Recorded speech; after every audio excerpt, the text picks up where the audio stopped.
4.0. Good morning, guys. Welcome to Industry 4.0, episode 27. Joined by a bit of a smaller group today. This week's false starts have been brought to you by Ervin over there. How are you, Ervin? Hey, if you're watching the live stream, you saw a couple of little mishap on the start, but now we got it all figured out. And on the West Coast represented is Jeff. How are you? Hey, I'm doing great. It's nice and early out here in San Diego, just about 7 a.m. Always good to see your face no matter what coast it's on. Oh, thanks, Matt. But we have a jam-packed episode today full of news with the initial problems with the iPhone 10 and some other developments throughout the tech space. But to start it off, I really wish I had an iPhone 10 to test out the glasses that I had just recently purchased from Warby Parker.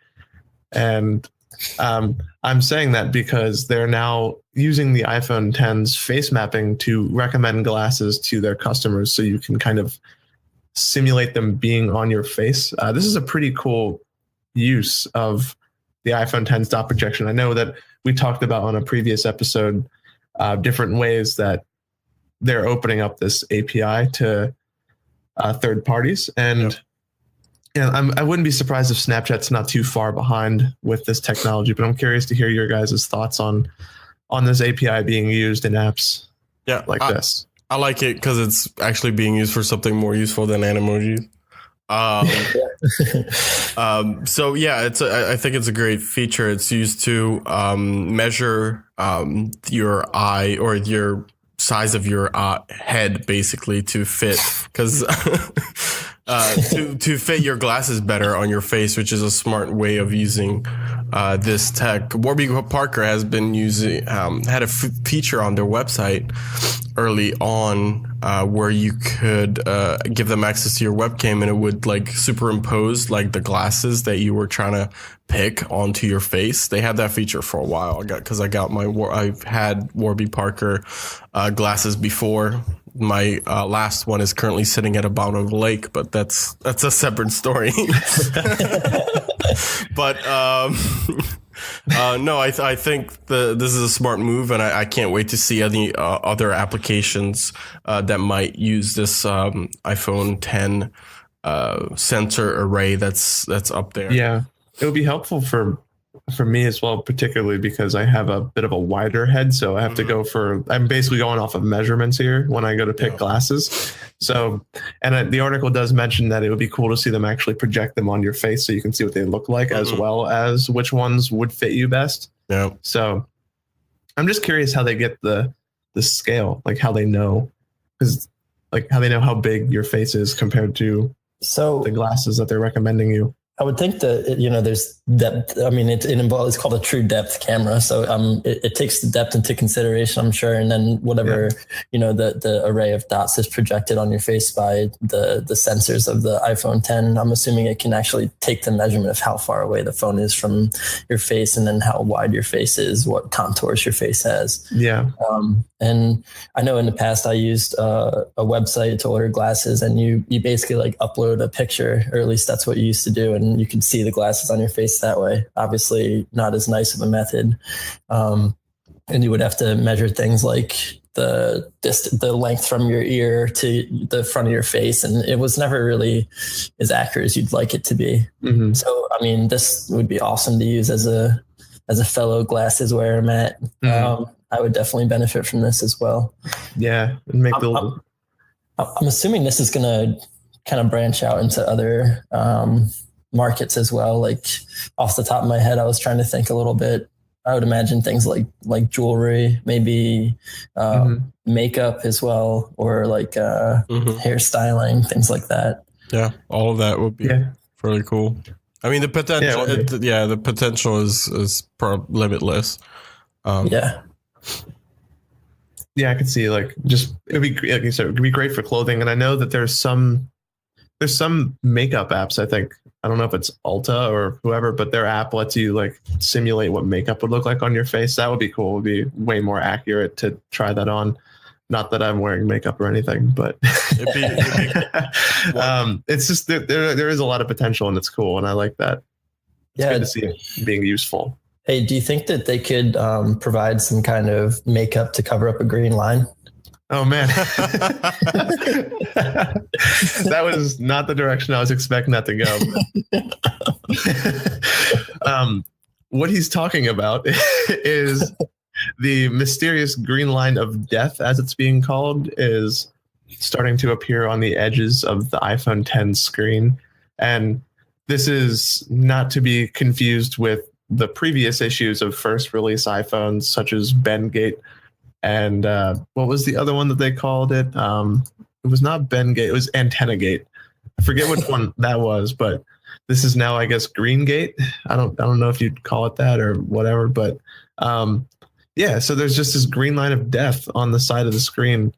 And it just goes to show you that Google's isn't the only one who has trouble making displays properly. I mean, people went all over, just stomped all over Google a couple weeks ago when the XL news came out, and now the iPhone X is also, or 10 is also having issues. But it's always a matter of time when you have a new phone release, just to see all these articles flood in of what's wrong with it. Yeah. And even if it's like a tiny percentage, if it gets reported, it gets reported. Yeah, the people who are outraged or have this issue are they're way louder than the ones who don't. Mm-hmm. You tend to see the issues pop up more than people are just like, yep, everything's cool. It works perfectly. Those don't tend to make the headlines. Yeah, exactly. Which is kind of what my take has been on the Pixel 2 XL. But I mean, if you're reading about this green line of death, they talk about the iPhone 10. They have a new diamond subpixel pattern for their display. So basically what that means is it's like the array of pixels. It has alternating lines of green diamonds, and then the next line would be red and blue alternating diamonds to basically make a grid following that pattern, which leaves you with a vertical line of green on the edge of the screen. So they're talking, I mean, it's basically trying to figure out what's causing this issue right now. Yeah. So some people have reported that when taking it to the Apple store with this issue, they get their phone replaced. So it seems like it's a hardware issue, which makes sense. They're saying, the article says that it seems like it could be an electrical fault causing voltage to flow to all of the green pixels in that line, like you were saying. And that, if that is the case, then that definitely is a hardware issue. And right. Even if it's only a small percentage of devices, the Pixel had this where they weren't shipping with an operating system, or this stuff happens in small batches, and it's hard to completely hammer down the processes. I mean, and it's just another example of how when you put that much new technology into something, you're not going to get consistency across the board as easily as you are with, let's say, the iPhone 8. Right. And they have this, I'm assuming, I haven't looked at the internals of the iPhone 10 to be honest, but typically with displays like this, you have those ribbon connectors from the screen to the actual board. I mean, that could just be honestly one pin that's loose, right? That could cause an issue like this. It could be something as easy as that, but I think for Apple, it's easier for them just to replace the device. And yeah. Just in terms of the cause, I would think there'd be something along those lines, or maybe a bad connection in general. Yeah, because kind of extending on that, they were saying that since it is happening to such a small percentage of devices, I'd imagine it would be in Apple's best interest to want to take those devices and understand why that issue is happening. Yeah, so that way they can see if there's any kind of faults in their assembly process. Yep, that's a standard process. I've had a friend who worked at an Apple store as one of the geniuses, and he told me, that's a standard. When Apple releases a brand new product, if any customer comes back with any type of hardware issue, they want that device immediately back and sent to Apple for the engineers to review. So they'll exchange them immediately. And that's exactly what the process that they go through when they first initially release a product. So that's fairly standard practice on their end. Because it's smart too, because you want to know exactly what the problem is. So you fix it within the assembly line if that's the issue. Right. Right. Yeah. Yeah. It's like, I would think, yeah, the same thing. I mean, and it's bound to happen when you do manufacturing in general. There's going to be a few bad eggs, so to speak, in what you push out, unless you have some phenomenal manufacturing process that everyone else could learn from. It'd be interesting to see if it's actually Apple's fault or is Samsung, who's actually the manufacturer of this display, who's that'd be interesting to see what part of the hardware is failing. Yeah, if they release that information at all, that is probably not. Yeah. But this isn't the only display issue that the iPhone's having. It is not. It's been getting a little chilly up in the Northeast lately, and if you have an iPhone X, you might have issues with your screen responsiveness. Yeah, and what they're saying the issue is that for a few seconds your phone becomes incredibly unresponsive to touch and just navigating menus, and it's way less accurate when your phone encounters a rapid change in temperature. And I would imagine, just thinking it from a hardware perspective, just kind of going off into my like low level on trying to figure out what the problem would be, I'd imagine it's just throttling, just trying to throttle things back to handle the temperature. Is it OLED? Because I haven't experienced I've had OLED screens on my phones for a while now. I haven't experienced any slowdowns when it's cold outside. Do the pixels behave differently? I mean, my 6P would slow down a ton for a little bit in incredibly cold weather, but that's just cold weather in phones. But what they're saying is they actually did provide some guidance on iOS devices, and saying that they were keep your device between 0 and 35 degrees Celsius for Ervin and all of our European listeners, and 32 and 95 degrees for all of us Americans. So that's silly to me, because they're basically saying if you live in an area like you guys in the Northeast right now, if you're in 20-degree weather, that's saying don't use your device. So, or at least don't use it outside. And that's just not going to happen. They just want us all to move to Cupertino. That's all. Yeah, pretty much. The beautiful sunshine of California. We'll see a massive migration of people away from cold regions because of this. And this is what they get for having headquarters in California. That's the only place that you test a phone. That's one use case you didn't think of. This just in, Apple opening a new plant in Alaska. They should. It would be good for them to test in different climates. Or they could get a crazy kind of environmental condition room for testing. But this is, to be clear, this is just iPhone 10, right? It's just the display issues with the iPhone 10 for right now. So that's where it's coming from. But I mean, people have had issues, like I was saying, even myself included, with phones in cold temperatures all the time. It's just lithium ion batteries don't handle well in cold weather. Yeah.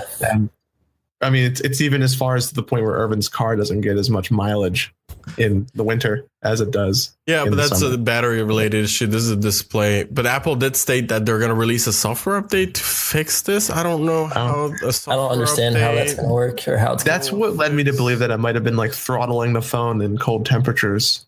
Maybe. Because if they don't throttle it, then, or if they increase the CPU speed to make up for whatever hardware fault is happening, then maybe that could solve the problem. I don't know.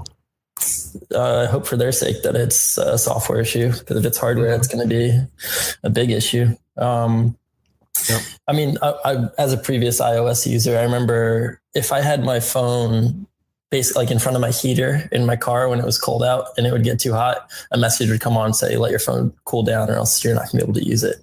I wonder if this is a similar thing. I guess, is this a software issue where maybe it's not coming up with a warning though? It's just slowing down. It's not responsive. Yeah. So they're implying it's a software fault, but the fact that it's the display messing up could imply that it might be hardware. Like it's not a lot of information.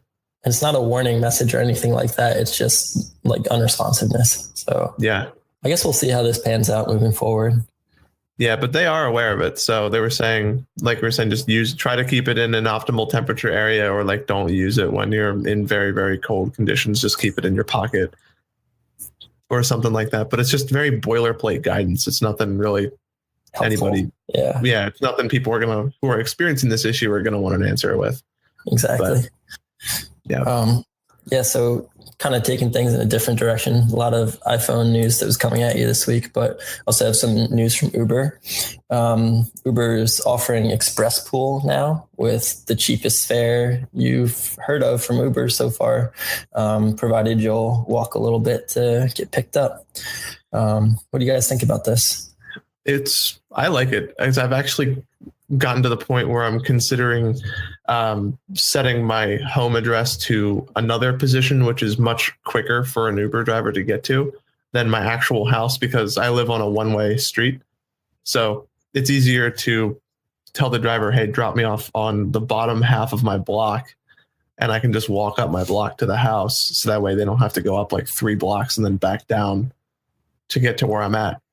So that would be cool to see with an Uber Express Pool. Like if I'm not in a rush to get home and I'm not feeling like spending a ton of money on an Uber, save a little bit of money and just walk a block or 2 back to my house. This is nice. Yeah. And I hope it does roll out to more cities, because right now it's only in San Francisco and Boston, right? So I think that's right. Yeah. And because I saw it in Boston on Friday. I was there and I saw this new option. It confused me. I didn't know what it was. And then I saw that article right after. Mm-hmm. It's cool. Yeah. So what they're doing is they're suggesting it's suggested pickup points, which is small optimizations to your route. And it's areas where it's easily accessible for the driver and avoids having to drop you off on like a dangerous main street or like cut off a bus to get in or something like that if you're in the city. And it will provide you walking directions to your destination after you get out of the Uber. So they really are covering all the bases here. And it's nice that people who are willing to walk can save a bit of money. Yeah. Does this work with the same as the regular Uber pool where other people can get in the car as well if they're going to a similar direction? I think the point is to pick a central pickup location so that all the people who would be taking the same pool go to the same spot to get picked up. And that way, I mean, ultimately, more people would be probably saving time instead of sitting in the car and waiting to go get the other people, or sitting and waiting to get dropped off. If you all get off at the same spot, where it's like a nice centralized location where you all have a manageable walk back to your residence or what have you, it would save you time and money that way. So cool idea. I'm curious what kind of thought they're putting into the pickup location, if they're looking for like safe places, like well-lit places, things like that. And if that's going to come into consideration. Yeah. If any of our listeners are in an area where this is rolled out and they want to provide feedback to their input on it, then that would be awesome. But up until then, all we have now is speculation for the article. And they were saying this feature brings the price of this Uber down below what San Francisco charges for a bus ticket, which is interesting. What a lot of places charge for a bus ticket. That's crazy. I mean, also the Uber driver seems like they're benefiting from this too, because from what I'm reading, they don't, I've never driven for Uber, but apparently drivers do not get paid during the pre-pickup drive. So basically cutting down on that time is going to let the drivers bring in more money and, provide more rides as well. So I wonder if they'll mix you in with normal Uber pool, or if it's mutually, like if it's a distinct service from that. I believe it's distinct. Interesting. Because I don't think the drivers are really aware of what they're getting until they accept the ride. So, but this would be cool, because it not only cuts down on the time you're in the Uber, it saves time to get to your destination, and it saves money on all sides, which is nice. But I wish my Ubers were $2. Yeah. There's a couple of them that using Uber Pool, it's like $3 now, or something like that, or like $3.30 or something. It's so cheap and it's so tempting, but I don't have that. Most times I don't have that kind of time. But that's why I don't do it as well. Maybe if it's way cheap, then I would even consider Uber pooling, like leaving sooner, so that way I could actually take advantage of this and save some money. So pretty cool. I like that. Yeah. And another update that's happening in the latest tech news is senators are pushing to ditch social security numbers in light of our friends over at Equifax's series of mishaps. I know a couple of countries have made an attempt to ditch their ID system in favor of an encrypted system, which I liked. I think I don't know if Ervin knows this or not, but I think it's Denmark or the Netherlands is rolling out this update where they have basically just it's end-to-end encrypted ID cards, which you use instead of a social security number, which can be guessed. But hopefully we go somewhere in that direction, which would be nice. Yeah, as long as you can secure that information extremely well, I would think that it would move in that direction, especially in our almost post-digital era, where with the way that technology is moving and what it's capable of, if you can secure this information in a better way than just, what is it, like a 9-digit number. I think that's a good move. I think it's a little overdue personally, especially in light of this breach where so many people breaches in general, where so many people's information is now out there in the open. And I mean, I've mentioned this before. My information has been compromised in the past during a breach, and now it's just out there. I wonder if that's going to come into, affect my life in the future. If they can come out with something more secure. Social security numbers should go the way of daylight savings. Like both of these are just archaic ways of solving problems that no longer exist now. And the landscape of personal identification is so different from what it was in 1930 when they rolled out social security numbers. It really is. They need a new system. And they were saying in this article that customers can easily ditch credit card numbers and passwords and things as they become compromised. That's a very easy thing to do, but this inflexible 9-digit number that once you guess it and have access to literally any personally identifiable information about a customer, regardless of anything. And it's just, they can't change it. Yeah. Like it's archaic and it's not end user friendly for anyone who does have identity theft issues, because like you were saying, it costs them money and stress. And now their information's out there permanently until they can either get a new social security number, which is an incredibly expensive process and time-consuming process, or just flat out impossible. So I would hope that they would kind of make it, and okay, this is kind of getting into a fear, but I would hope that if this were to take place and they were to migrate away from the standard social security number as we know it, that they wouldn't try and slip in any kind of changes to what that provides during that process. It would have to be kind of like a seamless transition for just the identification side of it. And I would hope that there wouldn't be any policy changes slipped in there too, in light of the need for a change like this. Yeah.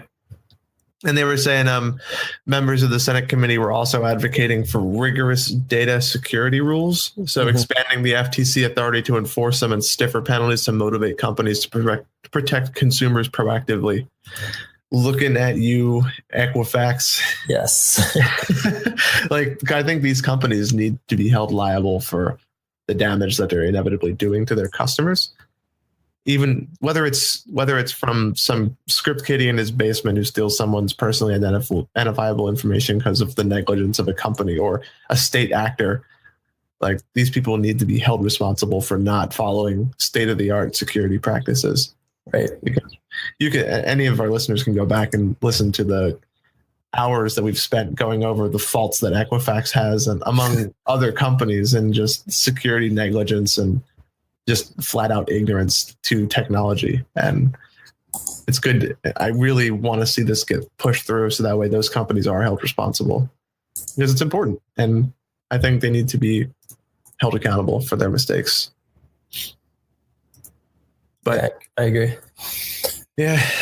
And then another bill that is considering going through, and this is a big one, is SESTA. I know you were excited about this one, or you were a proponent of this article. I wouldn't say excited about this. Excited about what it means for the tech world at large, because it's a major change to the climate of how we do advertising. Right. Excited to talk about the development, not necessarily about what that development encompasses. Yeah. So SESTA is an acronym that stands for Stop Enabling Sex Trafficking Act. And essentially, this is a huge internet bill, which is on the path to becoming a law, and there's mixed opinions on the bill itself. But it is gaining some momentum. Again, there are mixed opinions on this. So basically what the bill is about is enforcing penalties and repercussions for service providers and websites that host ads or otherwise enable sex trafficking work. So this is a big ticket item. It's obviously something like that's important because these kind of things that exist on the internet obviously need to be honed down on. But the method in which this bill proposes to do so is drawing some controversy. In the past, there's something called Section 230, which basically has prevented sites and services from being prosecuted based on crimes committed by their user base. And this act, as initially proposed, would strip those protections from the platforms.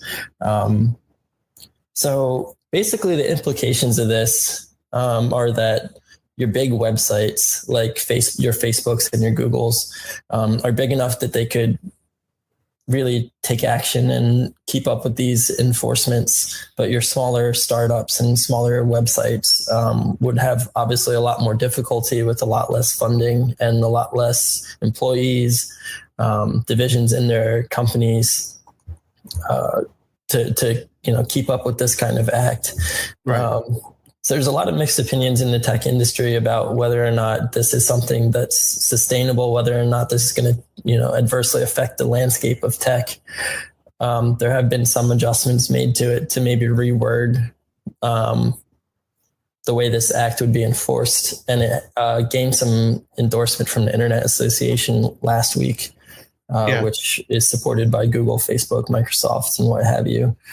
But I don't know. What do you guys think about this? I have some opinions on this, primarily because while I applaud the effort to stop sex trafficking and this kind of nefarious advertising going on for whether it be something as benign as fake news or something as serious as this sex trafficking, I applaud the effort to stop that problem, but I don't think it should be put on the website to solve that problem.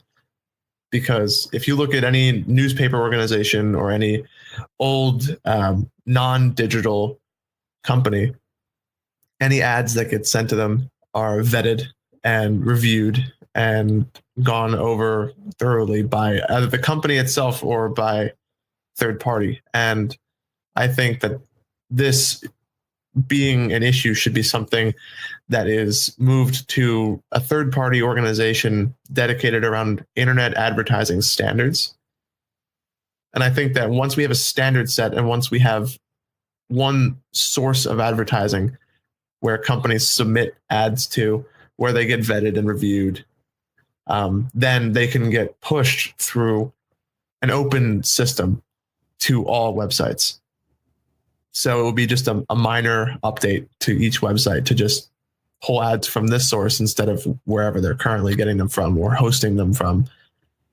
And the ads coming to them are guaranteed to be, or at least guaranteed to the point of that company's ability to review them to be safe of any kind of nefarious or bad actors. I think that's the easiest way to solve that problem. I have mixed feelings. I mean, I like the direction you went with that. I don't think it'd be as minor of a change as you think, because it would definitely change the process and the timeline of how ads are generated and put up. Yeah, it wouldn't happen tomorrow. Right. I was thinking whether or not it'd be fair to have a threshold where companies that are of a certain size would be held to, a standard of maintaining their own ads. And then maybe your smaller guys would have some kind of organization that would vet their ads or go out and, make sure that nothing fishy like sex trafficking is occurring on those sites, or whether that would be unfair to the big companies at that point, that they'd have to, monetize and budget that service. It's definitely something that should be considered, though, because this blanket bill that they're looking to pass as is certainly seems unfair to the smaller guys. Mm-hmm. Yeah, it's kind of a very it doesn't see the whole scope of the issue and how much of a complex landscape the internet is. Yeah. So I think this should be something that is relegated to experts in the field, or should be heavily reviewed by technologists or people who know what the impact is. So I think it's definitely very, very important, and it's something we do need to get a bigger discussion on, because they were saying like compliance is going to be difficult for small platforms, and the smaller platforms, like we were saying, just flat out don't have the resources of larger companies. So, well, I'm sure Google can vet their ads. Like Mary's nail product shop on Etsy, or like nail product on her home website, like she can't vet all of her advertising through her site if she wants to open up advertising. Yeah. Even though there probably is a much smaller chance that this kind of ad would be pushed on Mary's site. Yeah, I'm referring to any kind of nefarious ad, like tailored to a specific user through a service. I don't know what you guys think about this too, but even looking at it through a different lens, like if you look at a platform, I mean, the example in the article I'm referencing is Twitter. You have thousands and thousands, millions, whatever Twitter handles out there. And that's just so many different sources to have to vet. And if one of those were to get something through, then Twitter would be liable for that action. Twitter's a gigantic company, but doesn't mean that they have the resources either to go through that many different accounts. I mean, it could be as simple as a redirect to a URL put out by an account, and then they'd be liable for that. Mm-hmm. Something else to take into consideration. Even if the company's big, if they're, your Twitter or your Facebook has a lot more streams of information to be looking through as well, and your Google, obviously. Definitely would be internet redefining. And my two key points on this would be that sex trafficking and things of that nature need to be addressed in the internet, because there's no place for them, and that kind of business and crime should not be promoted in this era. And second off, that the means in which you enforce the protection against that needs to be very carefully drafted up, right? Because it could completely redefine the industry for the worse if it's not done correctly.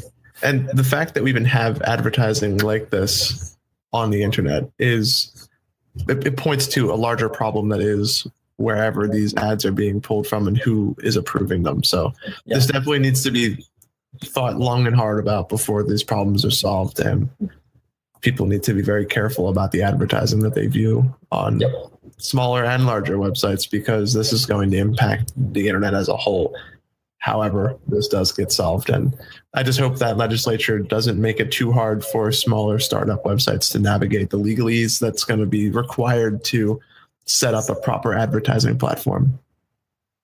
So, but with that being said, I don't know if you guys had any closing thoughts on that, but I think that is the first half of our episode. We made it. Yep. But I'm going to go ahead and say that that's a no. But for us, we have some exciting news coming up in the second half. Just some fun stuff we have to put a pun into it, we have Waymo news coming up for you guys in the second half. Some stuff about NASA, Facebook, Intel, and Logitech. So it's an exciting second half, and I'm looking forward to it. So with that being said, this is the first half of episode 27, and we'll see you guys in a little bit.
Welcome back to the second half of Industry 4.0.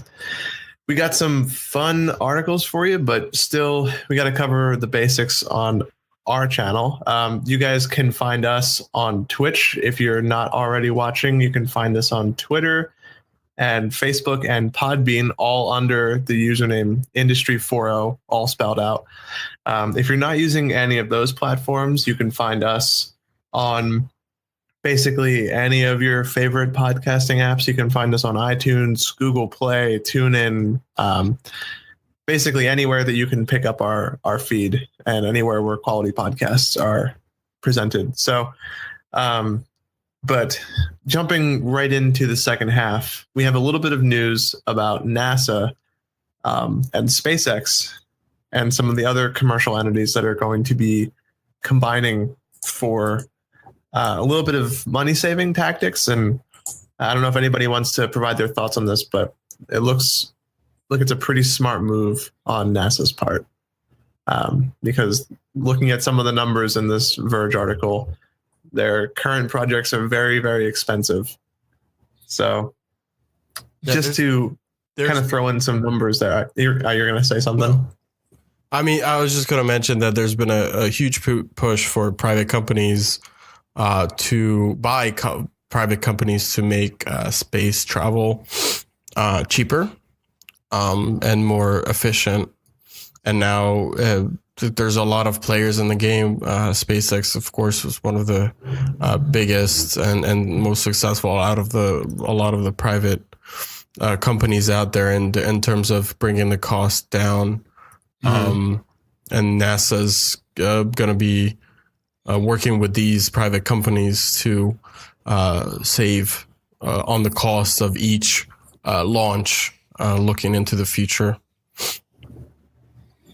Yeah, basically, I mean, there's an example cited in an article in 2006. They're looking at ways to change. They could change the way they supply the International Space Station with supplies. So they looked into working with private companies, SpaceX and Orbital ATK, to periodically resupply the ISS. So SpaceX sends up supplies inside the Dragon capsule on top of its Falcon 9 rocket, and Orbital ATK uses Cygnus capsule, which flies on the company's Antares, I believe is pronounced, rocket, or Atlas V rocket. And basically that saved NASA billions of dollars, and thus taxpayers billions of dollars, compared to running such a program using government-run vehicles. Right. And just an example of what kind of a financial effect this could have. Mm-hmm. And the money saving goes the other way too. So they were saying the developmental benefits many of the commercial companies have come from Orion. So much of the data that NASA gets from its tests are given to SpaceX and Orbital, which then use that to kind of skip doing some of the tests on their side. So the money saving goes both ways. Right. Which is nice. And they're saying that some of them can be upwards of like 50 or so million, but even further, they could save billions down the line on all sides. So this is another example of just kind of working together with NASA and all the commercial entities to build a good final product for finally getting commercial space flight and getting people in there too. Because I know each one of them is working on their own kind of life support equipped rocket to send people up to either the International Space Station or beyond. Yeah, deep space. Mm-hmm. Yeah. The one thing that kind of bothered me was NASA was coming under fire by members of Congress who were saying that it's a waste of taxpayer money, or that they were wasting taxpayer money, saying that people have put money into this, and the fact that these delays are causing the fact that these delays are being caused is kind of disappointing. And the more setbacks SLS and Orion face, the more support builds for other options. Like if they funded NASA slightly more, they wouldn't see such delays. Like the problem is two ways here. It's a two-way street. They can only throw 19 billion at one project. So they can't quite throw their money around as good as they used to. Yeah. So it's a two-way street here, Congress. But I think I like this to see this investment into by NASA to help with the costs, and then going private. I think is a good way to go. A cheaper, more competition, because I know like government projects just run by NASA can get out of hand in terms of costs real quick. Yeah, but that's because cost is an afterthought for government projects, whereas with like commercial interests, they're trying to save money. Yeah. So but that's all out of pocket. Yeah. No comment. You recuse yourself from that comment. Going there deeper. But yeah, so moving kind of on to the next topic, just because there's a limited discussion involved with that. Waymo has been making history on the Earth, making tests with their self-driving cars with nobody at the wheel. Yeah. So they've started rolling out a driverless taxi service in Phoenix. Yeah, we talked about this a couple of weeks ago, that they were planning to launch this service, and now they have officially launched this. So if you're in the Phoenix area, you can actually go and get a Waymo driverless taxi. For now, there is going to be a Google employee sitting in the car, but they are going to be sitting in the back seat, not behind the wheel. That's so weird. It is really weird. So they will have like the stop button if anything they see that might go wrong. But the plan is eventually to even remove that Google employee completely. So there will be nobody sitting behind the car, and they can take you from point A to B. I'm not sure if there's a limit on how far. I'm assuming it's just going to stay within the metro of the Phoenix metro area. But This is pretty awesome. I would love to experience this in person and see what it would feel like just to get in the car and let a robot or a self-driving car just take you there. Yeah. It would be. I know Google's had a lot of problems too with some of them getting into accidents, but all of them are caused by people hitting the car and not the car hitting anything else. Like, one of the funnier examples was they kept getting rear-ended at stop signs because, unlike people, Google does tell them to a full stop at stop signs. And people trying to roll through just roll into the back of the car. Oh man. There's a video that they published too that shows that people have experiencing it for the first time. It's pretty cool. If you want to check it out, it'll be posted in our show notes on our Ars Technica article. I have a buddy actually headed out to Phoenix this coming week, I think. I'm going to ask him if maybe he'll give it a pilot run and let me know how it goes. Tell him to record the experience too. That would be amazing. Facebook page. Yeah, right. But it should be noted that they're starting in Phoenix. We've talked about this a little in the past too, and I think when we first talked about this planned project, but it's because it has really good weather for this. Yeah. It's sunny, warm, clear, usually every day. So I think also we previously mentioned testing that's to occur in Detroit coming this winter for icy conditions. So it'll be cool to see, hopefully, a successful test program run in Phoenix. And then we'll see what happens there in Detroit with some more adverse weather conditions. Yeah, I was saying that by nicer weather, you mean no weather. Yeah, exactly. Just very, very gentle climate there. Hot air. Your tires will not deflate.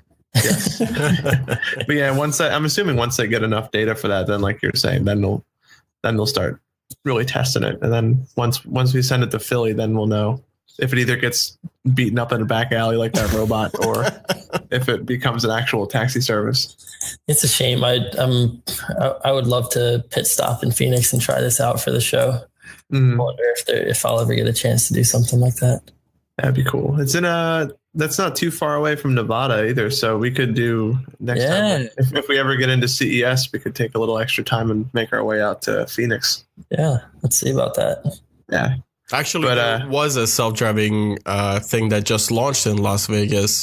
I was going to talk about that. First day that it was live, it got into an accident. But again, and the accident wasn't the fault of the self-driving. It got T-boned, right? No. The whole story of it was there was a truck, like a huge delivery truck. Yeah, and he was backing up slowly to park, and the Waymo bus or the car, the self-driving bus. I don't think it was Waymo. Didn't expect the bus to go backwards. It didn't expect it to reverse, so it didn't move out of the way. Yeah. And the truck slowly backed into it and just kind of clipped it and bumped it. Like it said it was slow enough where people were able to pull their phones out and record it happening. So yeah, the self-driving cars, like you said, Matt, stopped because it saw vehicles close, but then the vehicle backed up into it, and it didn't back up as a human might do. Say, "Oh, this guy's going to hit me," or honk the horn, or to let them know, it's like, "Hey, I'm here. Don't stop backing up," or something. Right, and for any of our interested listeners, I shared that article on our Industry 4.0 Facebook page recently. So you can check out some details there, or in the show notes for this week's episode, we can throw them in there as well. Mm-hmm. Yeah, apparently the accident was ruled the fault of the truck driver because he had plenty of time to react to it, and if he had looked at his side view mirror, he would have been able to see that bus. Right. So this is a lot of negligence on the part of that driver. It wasn't like the situation in San Francisco where the Google car hit the bus because it pulled out or something like that. So it's a fun little story about that. But yeah, if we get a chance and we're in the area, then definitely go for a ride and record that. That'd be so much fun. It would be. Hopefully not the accident, but it's Keolis is the name of the shuttle service. Keolis. That's the name of the service in Vegas? Yeah. Okay. And but going back to the Waymo car, the little screens on the back of the seats are pretty cool. Showing yielding to pedestrians is one of the displays that came up, and like what the light is, and the ETA on when you're going to get to your destination, as well as like just you can see traffic data as the car navigates the road. It's almost like if you had like an Uber driver who announced every decision they made to you. Yeah. I want my Uber driver to dictate all of his actions to me now. It's like, we are approaching a red light. I'm scratching my head.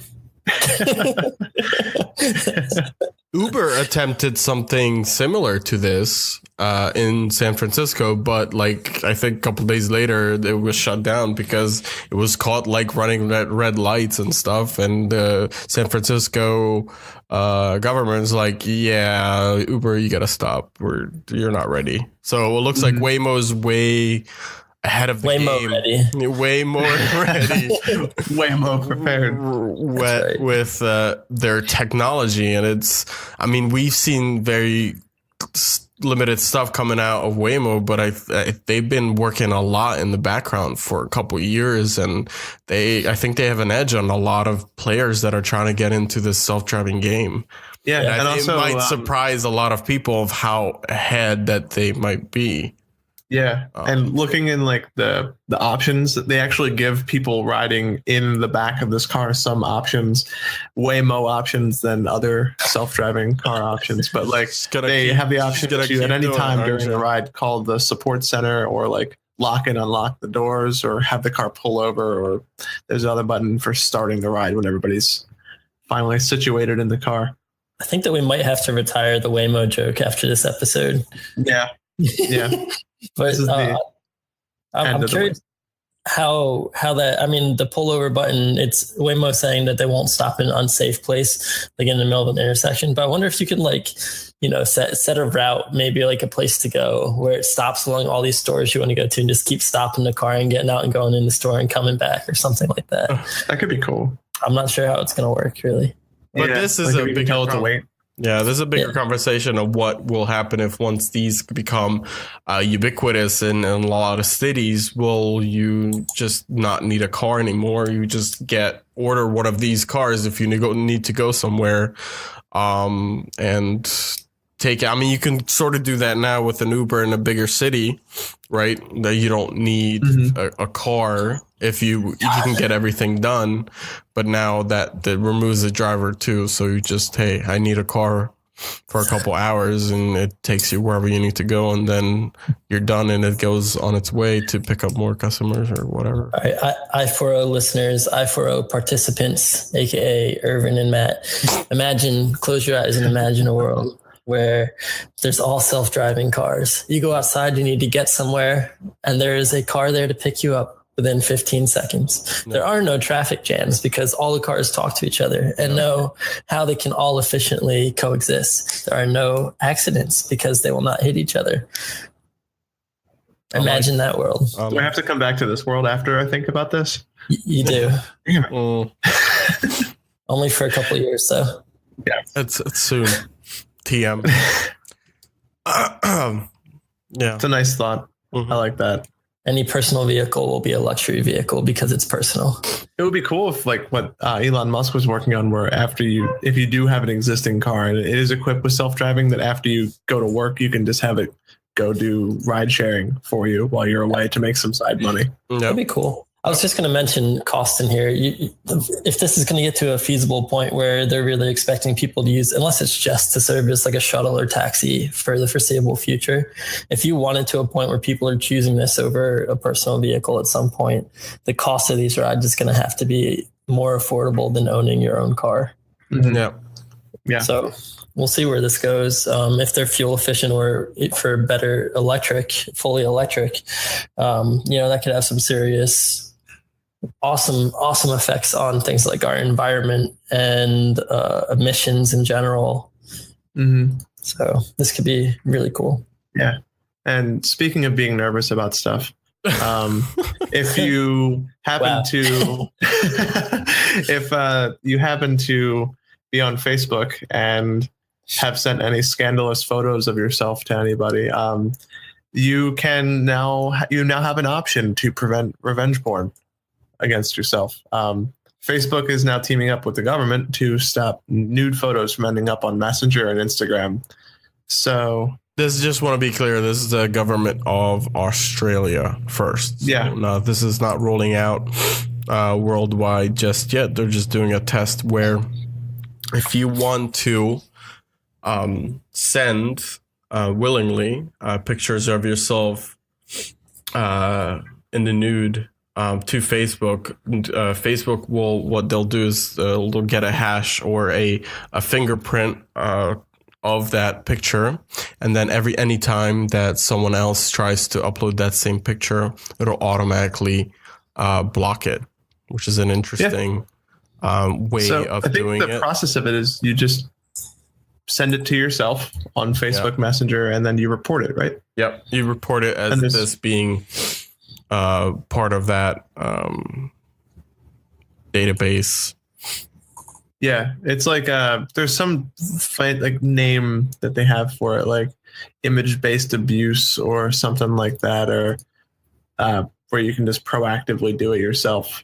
So if you're worried about that, then you can stop it. And it's interesting that that's their approach to do it, because I would imagine that at one point, I'd hope that they don't have any people involved in this process, because that could. Well, so I don't know if you guys mentioned this or not, probably not, but apparently Facebook's not storing the image anywhere. They're storing just the exactly. So if you're concerned about someone or Zuck looking at your nude photos, I think you should be good in the clear. Yeah, but I wonder how I've listened. That's going to be. Yeah, well, I mean, getting a hash. I mean, each picture is unique, right? So that hash is unique to that picture. I wonder how smart it is, though. Like, if you crop or resize the image, or like flip it mirrored or something, is it good enough to pick up that? Or that would be interesting. Yeah. Because they don't actually know, so you can't do image recognition comparison, because all it knows is the hash, right? It doesn't actually know what the picture looks like. I would assume people wouldn't crop nudes or anything like that. I mean, if people find interesting ways, right? Just inject a pixel into it or something. But now, if you still want to send nudes to people, you can have Facebook pre-screen them for you. Just make sure you send all of them through that, I guess. I don't know. Maybe if they want to troll somebody, they could send a nude and instantly report it so that the person cannot open it. Yeah. I guess so. It's supposed to be funny, but it's an interesting approach to a problem that is previously thought unsolvable. So I don't know if this solves it. I don't know if I have a better solution than this, but I don't. Well, I still don't feel comfortable sending nude pictures of myself to Facebook, even though it's not an actual person looking at it. I don't. Well, that's good of you, Ervin. It is. A lot of people do not take that into consideration, probably do send a lot of them. So for people out there who participate in behavior like this, there's work being done to help protect you, which is, a step in the right direction for the individuals who are so inclined to do this. And I'd only imagine that the technology and solutions are going to get better with time. So it also says they're using artificial intelligence as well. So I'd imagine that, like we were saying, if you edited it and the AI decided the hash was, I don't know if it would be close enough to, I don't know how that works, but if it would be close enough to a match, or if it was very close to a match, then they might flag it also. But as one of our listeners in the stream has mentioned, just stop taking nudes. Problem fixed. It solves that. Hey, that's always a solution, right? Yep. Abstinence from nudes. That's right. But moving away from nudes and moving into Intel, they have announced that they have a deal with AMD, which to PC gamers everywhere, this is a very interesting piece of news. So their chief GPU architect, and I think I'm getting this right, Raha Kaduri, was leaving the company, and now they're announcing they have hired, Intel is announcing they've hired him to serve as their own GPU chief architect. So so this is sort of separate. So I know, Matt, you mentioned that they're teaming up with AMD.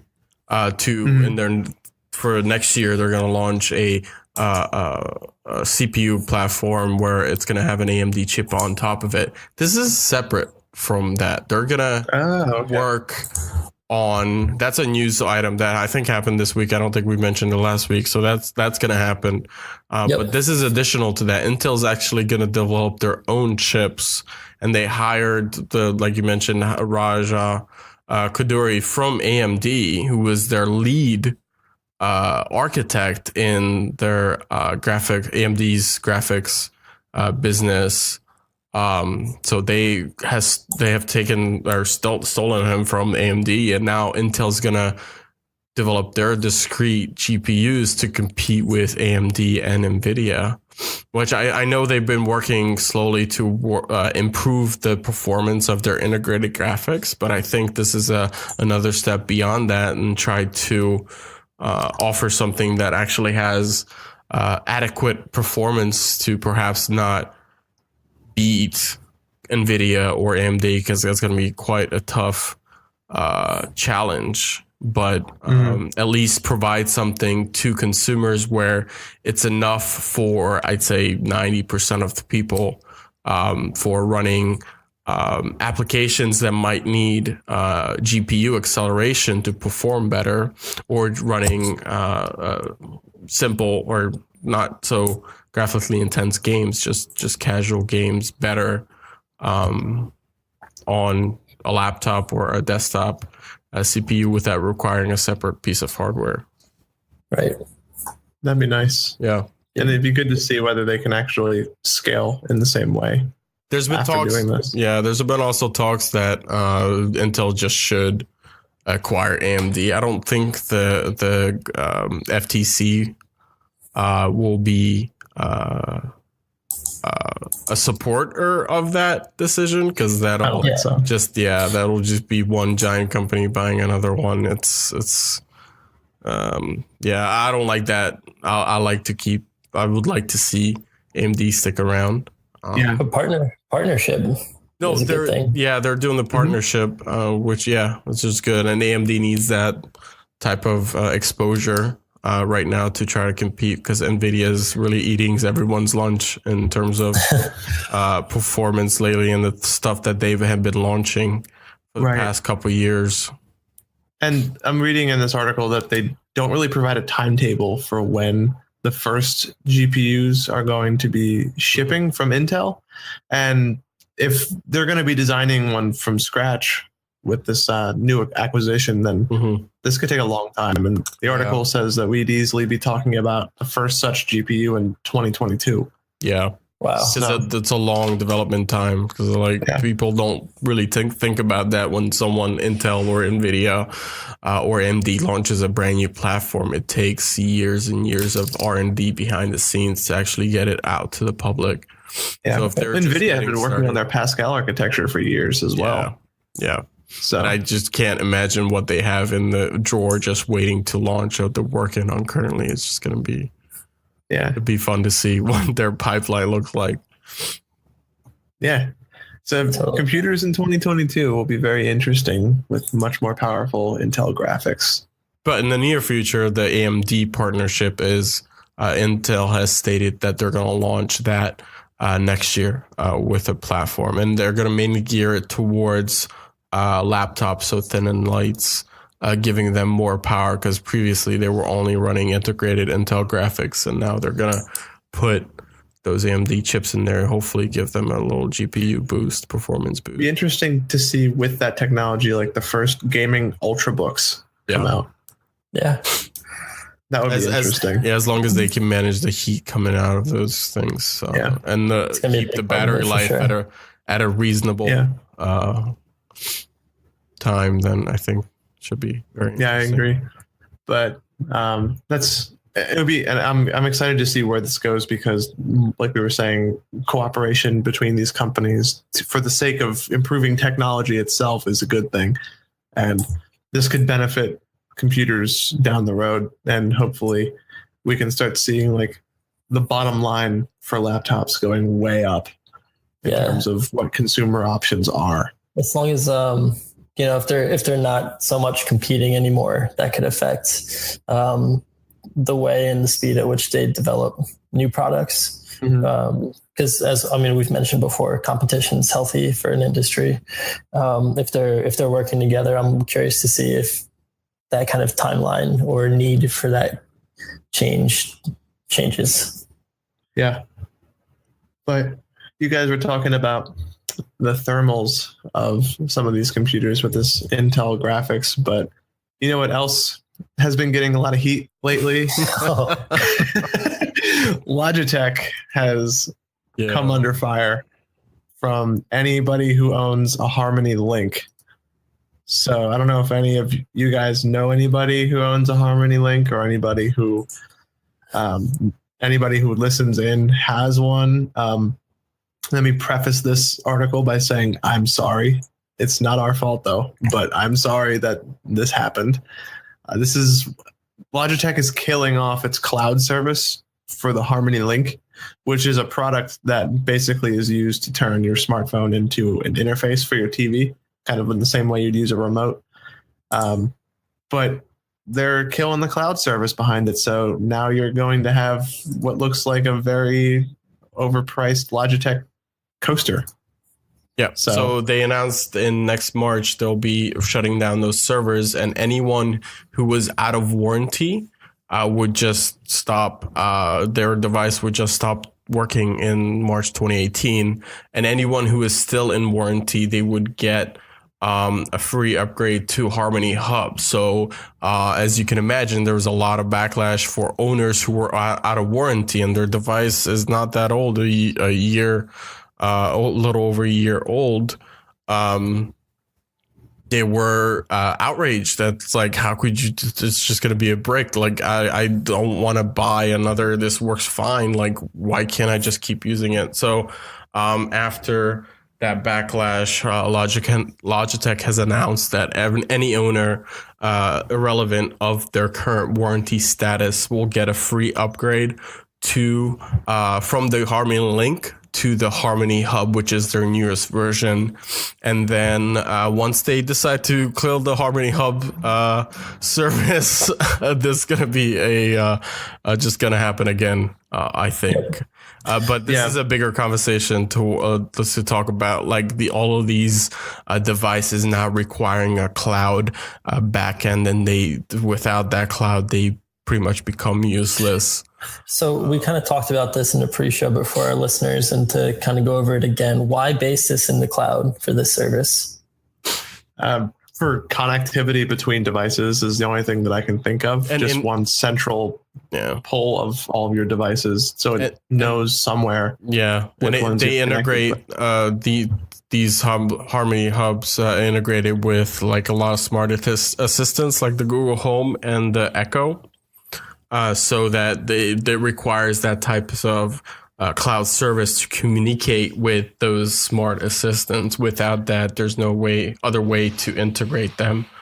So I guess another way, or with that information, to rephrase the question, why is there a cloud service specific to this one device when there would be a new one issued for the new device? Why not make it a centralized cloud service that can be pretty much migrated when you get a new device? Yeah. You see, I don't own a Link. Yeah, I don't know if I can speak much to what their cloud service does exactly. But honestly, like, server space nowadays is fairly cheap. Like, how much was it costing Logitech to keep these servers running in the backend? Really? Logitech, send it to me. I'll put it on my server. I'll keep it running. Logitech is a huge company, and they were trying to save on their bottom lines, like, we can save, I'm just going to throw a number out there. I don't know, $100,000 in server cost a year just by shutting down the service. Like, doesn't that amount for a company like Logitech really makes that much of a difference? I don't think so. Right. But the fact that, like, if this doesn't happen with other products where, like, if you buy a house, like, the real estate agent can't just shut down some cloud service that renders your house useless. Like, this is something that's unique to this particular era of Internet of Things and smart technology. And trying to be connected in every way. Like, I'm not sure what would happen if, for example, Philips Hue, if they shut down their servers, like those bulbs may just become standard light bulbs after that. Like, or stuff like this. And this has happened before in technology too. So they were saying the Sony Dash was reduced to a fancy paperweight in July. Nest took out their $300 Revolve smart home hub 2 years after acquiring the company. And then Amazon ebooks were disappearing from Kindles and stuff like that. Just, this is one of those things where, like, do you truly own a product when you buy it anymore? Or are you handicapped by some cloud service that a company can shut off at a whim, whether or not you purchase the product or not?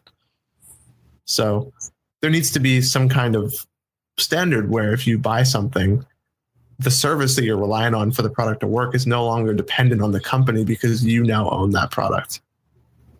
Or at least provide a way for you to keep your system up and running on your own. Right? So, like, I feel like that can't be too ridiculous a request. Yeah. Like, just download an exe file or something for your Windows desktop. And just, if you want that service, just run your computer and it'll use that for your network or something. I don't know.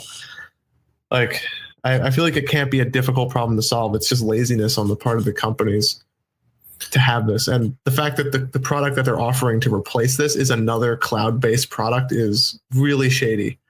And it shows they don't, it's like very vindictive almost. Well, yeah, at that point, you're not just, you're buying the service, not just the hardware, because the hardware is useless without the service. And if they can't guarantee that that's going to be sustainable, for more than a year, certainly, then that's a big issue. And that's almost false advertising. It is. It's shady business to sell a piece of hardware that can be reduced to literally a useless coaster after the company decides it wants to throw a switch. Yeah. And it really makes you think, like, who are these people? Like, what thought goes through their head that are making these decisions? Like, they didn't think about what would happen if their devices would just stop working. The one company, the comment from the company is like, we're always learning. The best way to learn is when you stumble, as we did here. They also said having an easy path for the customer that's using a product and using a service is the right way of looking at this. We didn't look at it that way, unfortunately, and we learned from it. Like, how could you not look at it from having an easy path for the customer to use a product and using a service, looking at the future of how that might affect your current customers? Like, why wasn't that your first thought when you're taking a look at perhaps shutting down these servers? Like, who are these people? And, like, you can't call it an honest mistake. No. Like, it's not an honest mistake. No. This is just laziness, and now you're paying for it because people are starting to catch on to this. Yeah. Yep. And these outcries will help. And I think I know people on the internet will outcry about future occasions where this will occur, not for Logitech, but other companies as well. And this is the way that we hopefully will make a change to the way that these companies behave and treat their customers, their existing customers. I was going to I've been talking to you, Ervin, about this for the past few months. I was actually interested in the Logitech Hub. I was too. And after this, Logitech lost a customer. Not anymore. And I feel like if a company does decide, like, this is inevitable for the sake of a company going out of business or something like that, that's an understandable scenario where this could happen. But it needs to be laid out in plain text, like, hey, this is dependent on a service provided by this company. Should this service go down, this product will only be able to do X, X, X. Like, it needs to be laid out in the manual somewhere. Whether or not people keep those manuals is at that point the fault of the person. But they need to have that information available, one. And two, I think that if you are going to shut down the service, you're going to have to either, one, offer the customer a full refund on their product, regardless of or not of whether they complain for it. And if it's a paid subscription to a service, don't charge until you shut the server down. Eat the cost. Right. So, Like at that point, you're like, we're sorry, and as an inconvenience to you, we're going to offer the rest of the service for free, and we're going to fully refund the thing that you bought because it's now going to become an expensive paperweight. Yeah. So, or at least something along those lines. Yeah, or offer them a discounted path towards something that won't go bad. Like here's a $50 credit or $100 credit to our online store, right. Something like that. That would be fine. So I could take that Logitech money and turn it into a mouse. It's something that if they shut off a server, my mouse doesn't break. You know. Even that's a little sketchy for me because that's not what you signed up for. But right, but it's a consolation prize essentially. If they grandfather you in, if they're like, here's our new product for free with the same account services for free because we basically deprived you of what you paid for, as long as it's of equal or better value, that would work for me as long as you give notice. But yeah. And that's the thing that people are kind of on edge about with this because they do offer the Home Hub, which is another product of equal or greater value. But the problem with that is it's another cloud server. So how long until they shut that down? Yeah. You know, so it's really easy to skip over the customer apparently with these types of decisions. Like they really need to take a little bit more time instead of being like, yeah, we'll just kill it. And maybe run it by your customer base or see how many people you're going to impact by effectively killing off a product like that. And I have a feeling that since we are in this is similar to the when electricity first became prevalent, where they were sticking electricity in everything and just seeing what worked well and what didn't. Now they're sticking the internet and cloud services in literally everything. Yeah. And we're going to start seeing this across the board from other companies. This is definitely not going to be the last time this happens, for sure. And it's just the time we live in. People who buy a product should know ahead of time if their product is dependent on an outside service in order to work. And you can probably see it. If it makes you sign into a web portal or something, it's probably dependent on a service. But you also don't know that till you buy it. But yeah, you don't know that until you're signing up for it. Exactly. If you have to do that with a product and you don't feel comfortable about potentially having your product bricked, at least if Philips were to shut down its Hue service, I still have a working light bulb. So, I just have to use my switch instead of my voice now. That's not that big of a deal. But if you're going to have to throw it out after they do that, then yeah, maybe you might want to return that and spend your money better elsewhere. Yeah. So. Yep. Agreed. Well, I think that's all we had in news for this week in our second half here. So just a reminder, if you enjoy the show, if you like the news we've been reflecting on and the opinions we've been sharing, please do like and share, rate us on Facebook, follow us on Twitter, follow us on Twitch, download on Podbean. We do appreciate it. We do appreciate it. We do check that. And we are gaining a little bit of momentum. So the more that you share and tell your friends, the better for us and the better for you in the future. So to plug some of the work of our members while we have you here, neither one is on air this week, but our very own Kyle Fisher. I know he's looking to expand into new ventures with his son Chase for a wrestling podcast. I'm not sure if you guys remember the name of that one, but On Air with Keenan and Kyle. Well, that's his previous one. I'm not sure if that's new. Yeah. But for On Air with Keenan and Kyle's wrestling podcast, you can go to onairwithkeenan.podomatic.com. Also, our very own Ryan Thompson has some awesome photography up on flickr.com/photo/Wayne R. Thompson. And you can also find and follow him on Instagram at WayneRyan21. I do the beats and music for our episodes. You can find me on SoundCloud at soundcloud.com/thejbones. And our very own Ervin Lucas. You can find him on Instagram at Ervin.Lucas, Lukacs. Ervin, you want to chime in there? Yeah. Thanks for pointing to the Instagram. Yeah, I've been posting pretty much daily. If I can, going out and went out shooting with Thompson yesterday, getting some more pics, getting some cool drone shots. So look out for upcoming photos, and hopefully by the end of the month, an upgrade to the pictures as well. So stay tuned. Stay tuned to that. So yeah, keep an eye out on my Instagram. Also, another quick shout out for Thompson there.